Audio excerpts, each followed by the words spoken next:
All right, welcome back to Blackacre Ranch, guys. Today we're checking out the buffalo, seeing how they're doing, and going to examine their progress and their health. Anyway, it's buffalo day, so stick with us.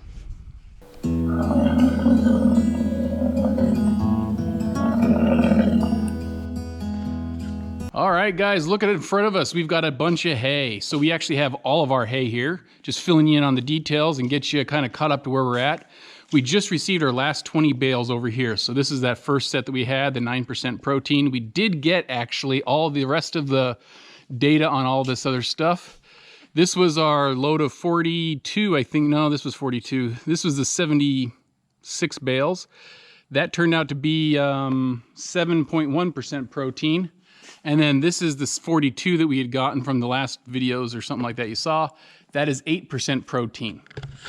So you can see all the hay differs a little bit in their nutritional value. You test it to make sure you know what you've got. I've gotten as worse of 4% hay. And I'll tell you what, just looking at it visually, it's hard to tell the nutrient level visually. You can see some things about dryness, how compact it is. We do weigh all these, as you know. And what we're trying to do is just collect data. All right, we collect data a lot, how much they eat, how much they're consuming, how much money they're spending, all sorts of that. So hay is an important commodity, especially when your pastures look like this, guys, right? 2.5 months, no rain, been over 100 degrees. I'll just tell you, this has been one of the hottest summers on record, driest summers, it feels like, at least in our area, like goodness. Last rain I saw was in early June. We feed this when that is going away, right? So beginning rancher, just know, get some grasses there. And if not, you gotta store some hay. They consume it at different rates. There's all sorts of information on that. It's actually a pain in the butt to find anything on buffalo, guys. So also, I'm gonna take you out to the buffalo right now, but I wanna tell you, the Riomax is just sitting down here. That's what we've been feeding. I've got some concerns I wanna bring up with you guys about that, and then here's our supplement. So we are feeding 3 different types of supplement, right? Hay supplement, which is like a forage supplement. And then we've got a Riomax, which I'll kind of fill you in on what that is really. I don't know if some of you guys are aware of what it is. And then we have a loose feed supplement. So anyway, I'm going to fill you in on those details. But I need to go check the buffalo because I have a concern that something's not quite right. And I kind of want to bring it up. Before I get to the whole concerning part, these buffalo, you know, have you ever noticed that you don't have these guys, like the cattle hay feeders aren't the same? So the buffalo have some pretty wide heads and they don't fit through those standard like slat versions. So this is open, they can get their heads in, but the problem is they then hit the top rail and then they start pushing it everywhere and then it starts spreading everything out. Look at this stuff. I mean, this is hay that you pay for that's never eaten. And it just sits there. And there's just so much of it. So hay feeders, if you want to save money, get a good hay feeder and get one that's kind of skirted around the outside that comes out a little bit. It saves more money. Let's get this a little put together and see if Bartok freaks out at me.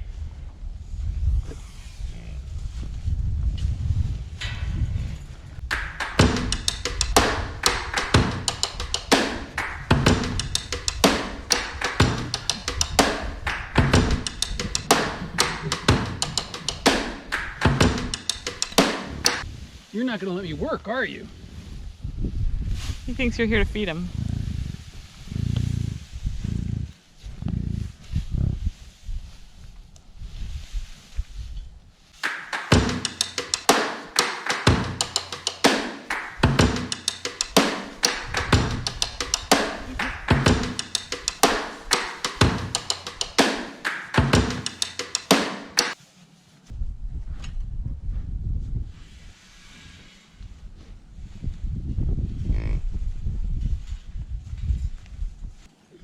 Watch out.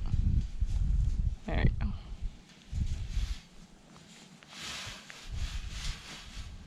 right, you can feel when you lift it up, there's a pack of bedding.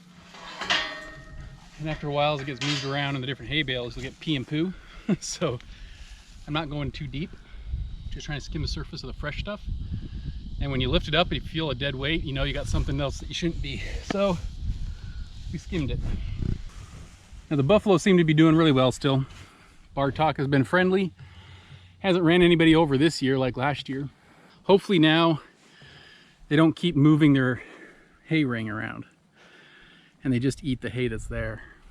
All right, you can see from the calves, they're all doing good. They're getting big. There's a little variation between them, but not a lot. And they are turning still. They'll turn colors, what, around 4 months, I think. 4 or 5 months, they really kind of start turning colors, but they're getting bigger. Some moms obviously are gonna do better than others, but these guys are doing really, really well. So we're happy and excited and anxious to get their weights in November. All right, Ahmed the herd bull. Gosh, that guy's big. He is big, his head is massive. Anyway, Ahmed, he's the boss of Bartok. Obviously Bartok is usually always the one who's alone, maybe with a few females, but for the most part, Ahmed is the one with all of them, all the little chickies. Now, if you're wondering, have we been seeing him conceive or I don't know, do his job? No, I haven't. You know, we're only here a certain amount of times during the day. Oftentimes they stay down here. And we have seen him sniffing around. He's obviously standing next to a female right now. And that's kind of the mating ritual, guys. He stands next to a female if she's in heat and eventually tries to mount her a couple times, and eventually she gives in. But you know, it could take 30 minutes or more. It could take an hour, it could take 10 minutes. You never know. But this is it. This is the busy cycle. I did a video on it last year. Feel free to check it out. And that's how we get you little guys, isn't it? Yeah, you. That's how you came about. Because daddy was doing that kind of crap with his mom. Your mom. So I know it's good to have you. But anyway, herd is doing great. You will see we have tons of sand up top. We don't get a lot of grass. Therefore, we are relying on so much hay right now. Our hay consumption right now is as bad as it was at the worst part of last year. And you might be saying, geez, Jeff, that's kind of odd, right? You've just been doing Riomax. Why is that if Riomax works? Well, Riomax was giving us about 25% savings on our hay. It was helping our digestion. It was doing all sorts of stuff. And we started spending a lot less on hay. We've been adjusting how much they consume of Riomax to try and get it down to a certain level. Now, Riomax is a probiotic. It's a digestive help type thing. And man, he's really sticking next to her, isn't he? I wonder which one that is. More than up, 30. 30? Mm-hmm. Yeah, she was the one not bred last year. So do your job, dude. Hey, Riomax is a probiotic, right? So it helps digestive system get more out of it. So they then don't need to eat as much, right? I've been noticing we're consuming as much daily intake per animal than we were last year. Now I know you're gonna say, hey Jeff, you got cows and you got calves and you've got whatever you didn't have last year. You know what? I have an equivalent pounds per animal kind of thing. It's all based on correct, even with calves. So we are consuming more. That's the first thing that I've been noticing with this Riomax is I don't know if I'm getting much savings right now. The other thing that I've been noticing about Riomax is that when you have Riomax, your poo piles should be little pancakes. Now this guy isn't so bad. He's kind of a little moundy, actually. This guy isn't too bad. I ran him over. I know, don't you dare hit me, dude. And you can see on the side, they're getting to be lumpier, okay? Here's this one over here. This is kind of a good collapsed pancake version, right? It's spread out, it's not too big. But then you get some that are just like big mounds, okay? This one's a little moundy. So in general, we've been seeing that there's more mound poo than there is pancake poo. So what happens is when they're eating all this stuff, because they digest it super well with the Riomax, there's not a lot of forage that passes through the gut and then gets passed out the backside. The more forage that's in there, the more moundy and plump. The less forage, meaning they're eating more, like better, and getting it consumed, the more pancake it kind of is. So what I'm going to do is grab a baggie and I'm going to explore some of this poo and just show you, and I want to see how much forage is actually still in there, how much sticks and leaves and whatever else. I'm not going to wear gloves because I don't have any, but we will try and be a little hygienic. Let's see if Bartok will let me go get some. It's got to be fairly recent. Might as well just do this first one. Yeah, that's a little soft. You can see all that kind of fibrous lines and layering that's in there. You can see the grasses.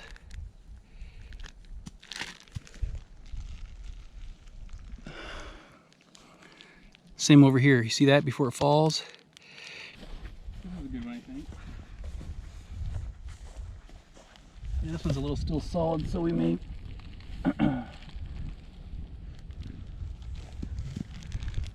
Oh, this one actually reeks. What you can see is the fiber. Like that little guy, that little guy, that little guy. You see how fibrous that is? That keeps it all together, and that's what makes it mound up, is when you have a bunch of fiber. And a bunch of grass. Look at the end over here, right?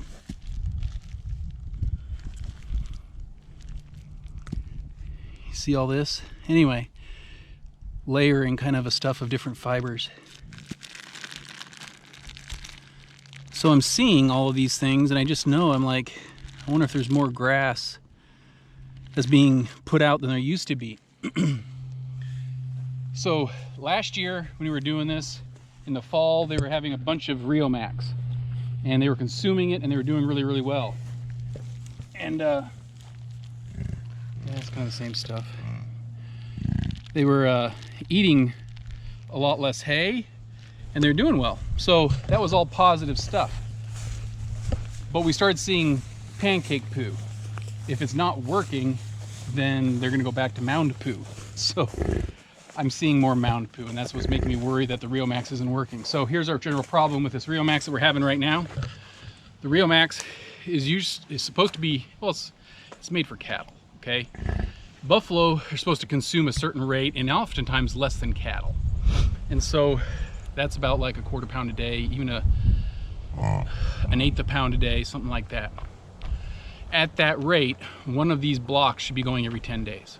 And right now it's going every 3 days, actually, right? So we've got this stuff going way too fast.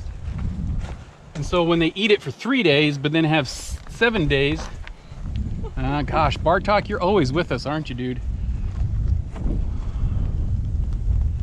Anyway, when we have 7 days off, I'm wondering if the 3-day consumption period isn't enough to carry it over for the rest of the 7 days. And I think that's why we're seeing big mountain poo. So how can we help our consumption? Adding a salt block, okay? There is some saltiness to these blocks, or like to the Riomax, but if they don't have adequate salt, then they'll consume more because they're trying to get salt. Now we have been using Redmond salt, a loose salt. Mineral. And it's a salt and everything, and it's all back here, right? And it's been in here, and this is Riomax leftovers with it. And so it's been there, and we've been using it. Now we haven't maybe been super great with it, but I think we've been fairly consistent keeping it up with it. But it looks like this, right? And it gets all kind of dirty. So we're thinking, let's just get a salt block, put it here, and maybe that'll help slow down the consumption of Riomax, let it last longer, and therefore then they get more consumption today. It's like you don't want to hoard all your candy at one time. You kind of want to like last a while, right? So anyway, that's the theory. That's the Riomax that we're doing. It's just a probiotic. You spend money to save money. If you're not saving the money, it's not worth spending the money. If that makes sense. I think I said that right. So that's our concern with poo, guys. And I thought I'd take you around, dig through some of this manure. All right, I think you can see a better sample of it actually over at the feed pens, where we do all the loose mineral feed. So let's go over there. I'll show you what those things look like. This is all this sandy spot, right? So in the handling pens, they wander through here. Let's get over to the other side. And this is where I've been seeing a bunch of these big mounds. Usually the pancake stuff will process quicker, and meaning it'll go through into the dirt quicker, but this stuff is not. As you can see, that dude's a monster, dude, right? And you can see all these big poo piles. Well, that's a sign that you let your poo do the talking. That's a sign that maybe something isn't right. At least it's different than what we saw before in the fall. Now, I'm not saying Riomax doesn't work. I'm not saying it does work. I'm just telling you, your poo can actually be a health indicator. An indicator of how well they're processing their feed, And so be mindful of their poo, watch their poo, sample their poo, feel the poo, all that other stuff. Be the poo, all right? But anyway, this is what I've been noticing more and more recently. And that's why I thought, hey, maybe that Riomax isn't having as much of an effect right now. Maybe we take steps. And that's why we threw the salt block out there. So the buffalo have enjoyed the Riomax. They just enjoy it a little too much, I think. Really, they do. Hey guys, on our way back in, hey, I just want to bring this up with you. We've cleaned this up. Speaking of forage and improving pastures, which is one of our goals this year, we got the cedar from Steve. We've used it to plant a bunch of grass, all of which looks to be dead. But it's time to get this back to Steve. We've taken it, we've washed it. It's a greased up little pretty pig, and get all the greasings done. But Steve's gonna come by and pick it up. So we're gonna say goodbye to this because it was just more stuff in the pavilion and we need the extra room, and I'm sure he's gonna be planting winter grass soon enough. So we say goodbye to the cedar. Thank you, Steve, for letting us use it. It's going back to him. So really, guys, it comes down to just this basic simple truth. Know how much your animals are eating and how much you're having to feed. The better their pastures are, the more money you can make. Bad pastures means you spend a lot of money. So know how much it is, and then you feed what you have to maintain their health, right? And that's where all this other stuff comes in. That's where the hay comes in, the Riomax comes in, and the multiple loads of supplements. So I try not to get too into the weeds with all this, with all the data and everything else. I'm going to do a Riomax kind of assessment, but I'll tell you, I'll be honest with you. I'm not sure it's working for us. It works, but I'm not sure if it's viable for us, right?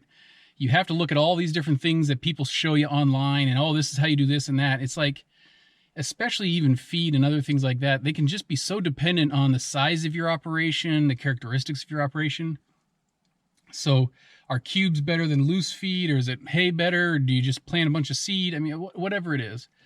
So I'm going to do that, and I was going to do it 2 weeks ago, that little assessment. But I can't say yay, nay. It's like I want it to work. I don't know, though. So I think I'm going to hold out until we get the weights of the calves as the final indicator, and then I'll go through a breakdown. Let me know if you want the data with it, meaning I'm not going to sit there and just Excel spreadsheet you all day long, but I know sometimes people just want the stories of the buffalo. Other people are like actually looking for nitty-gritty, and I want to be educational. So anyway, put it in the comments if you're looking for a little bit more substance as opposed to just, hey, pretty buffaloes, to sit there and breathe.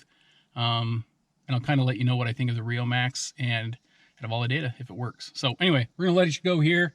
Hope you enjoy yourself. Remember, pay attention to your poo. All right, poo's a great indicator. We love poo. So until then, we'll catch you next time at Blackacre Ranch. Bye.